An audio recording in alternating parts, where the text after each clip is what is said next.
Hi, I'm Kira Hansen. Today I'll be talking about an article called Leaning In, A Student's Guide to Engaging Constructively with Social Justice Content. So let's get started. Okay, so with this article that I read in class for my multicultural education class, the general idea I got from it was that people are unaware of the big picture, that there's not a problem in society today. And also people are too uncomfortable to talk about it. A quote that kind of helps address that is, if we don't believe in things such as social inequality, which means no one in this world is equal, then we don't participate in them. And going back to my bullet points, it talks about how lots of people miss the idea that people aren't equal in this world. As humans, we pick at each other and distinguish parts about each other that make us different. It categorizes us into all these different sections. And with that being said, a lot of the time it's the dominance group. There's a dominance and minority. And whether you fall between the two or in the middle, it doesn't mean that if you aren't dominant, then that makes you different. And you get put into this category of other. And pretty much when you are situated in a place like that by a dominant member, you're getting pretty much discriminated against. And that's a big problem. That isn't a point where there's no problem. That's a big problem.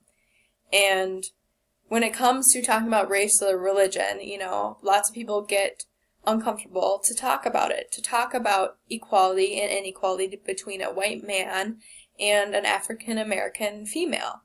They don't want to come off offensive because of maybe past history that has occurred, or, all the years of prejudice and discrimination that's happened.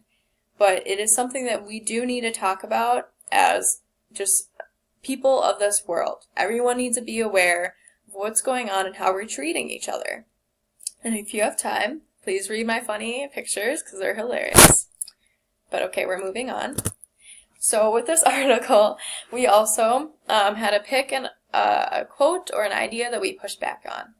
So the quote I picked was that mainstream culture has normalized the idea that because everyone has an opinion, all opinions are equally valid. It's saying that because I have an opinion that, say I have an opinion that men are better at sports than women. Does that make it necessarily right? Does that make it true? No. Doesn't. So that pretty much goes to my bullet point of that a person's opinion is not a fact. And, it's something that we need to distinguish. We need to distinguish our opinions versus facts because they're two very different things. And if we go around deciding my opinion matters and my opinion is what's right, my opinion of white males is the fact that they're rich and they're snobs. Is that going to be true? Like I said before, no, probably not. And it comes to this point where we have our opinions determine whether or not others are judged. Something that's not okay and that we need to address. And also, just another thing I pulled from the article is the fact that opinion is actually the weakest form of intellectual engagement. So when you have opinion, it actually doesn't even necessarily mean you have something important to say. It's not like you're engaging intellectually. You don't have, opinion isn't having knowledge. Opinion is just something, it's a thought, but it's not knowledge that's going to contribute to an idea or contribute to a cause that is going to make something right, if that makes sense.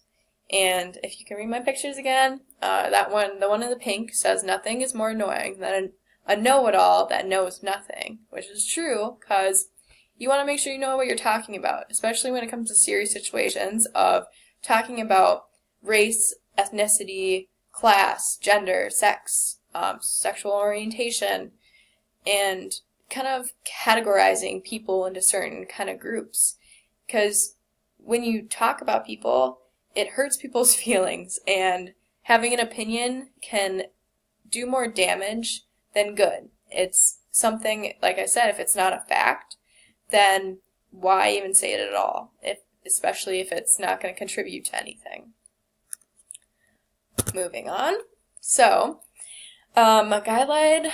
Okay, so then we had to pick a guideline that challenges myself as a person I am and my career.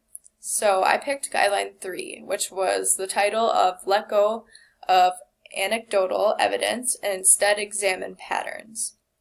So with this kind of title, anecdotal evidence is pretty much, to sum it up, personal experiences.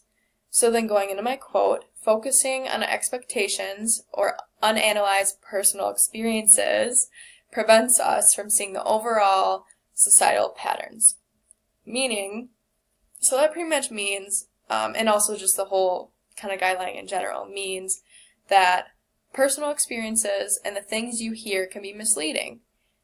So for example, when you are watching the news and you see an African American male getting arrested for having narcotics or a gun on hand in him with his vehicle. And so he gets arrested, right? And then you're like, oh, there goes another, maybe African American, getting arrested. And then you form this idea. You form this idea that they're violent and that they're like people of crime.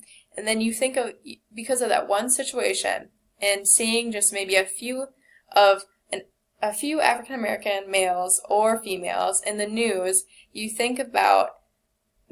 categorize that whole group as something that, or as something or someone that is bad for society. And that is not the case at all.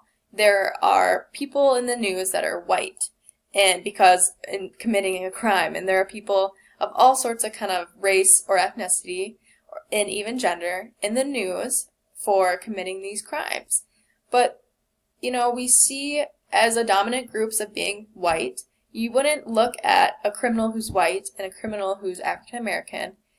Between the two, majority of people, I believe, would say that the more dangerous one and the one that they would be more skeptical about is maybe an African American, because of the dominance and the dominance and the minority that's happening in this society, in this world today. So that's my example for that. And then the second bullet that I got out of the meaning of this guideline is the assumption that the assumptions that have blinded us from the big picture. So the big picture is that we are all the same. Personally, I just believe that we are all humans on this earth. As humans, we all have the same insides. We're the same group. We are all human beings, and that it categorizes us into one group.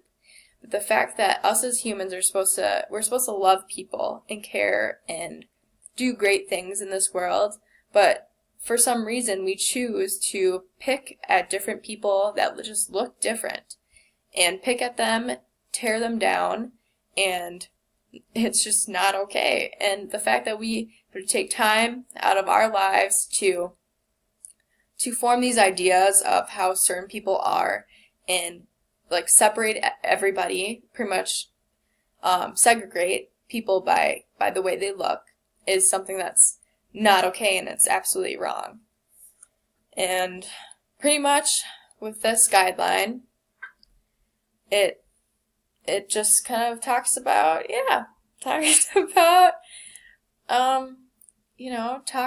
mainly not letting our experiences of, having a bad conversation go south with someone who doesn't look like us.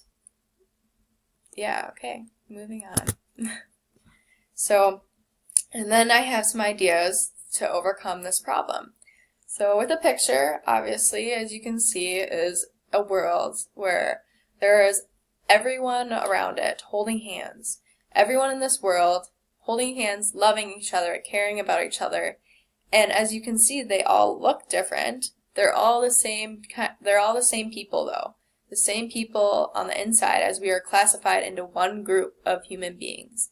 Yes, they look different, but why does that necessarily have to mean that we have to treat them different? So to overcome this problem, I think that we need to actively step in, share it with the world, of course, whoever's watching, and just from a famous quote from Dr. K, our professor, he said that you should try to be the cause to aware the world and not be a contributor to the problem. Because that's where I think lots of people get mixed up and get confused. Like going back to my first slide, people are usually either too afraid to speak up or simply they just don't see what's going on. And it's best to do speak up and to make knowledge or acknowledge the fact that this stuff is happening and something needs to be done about it.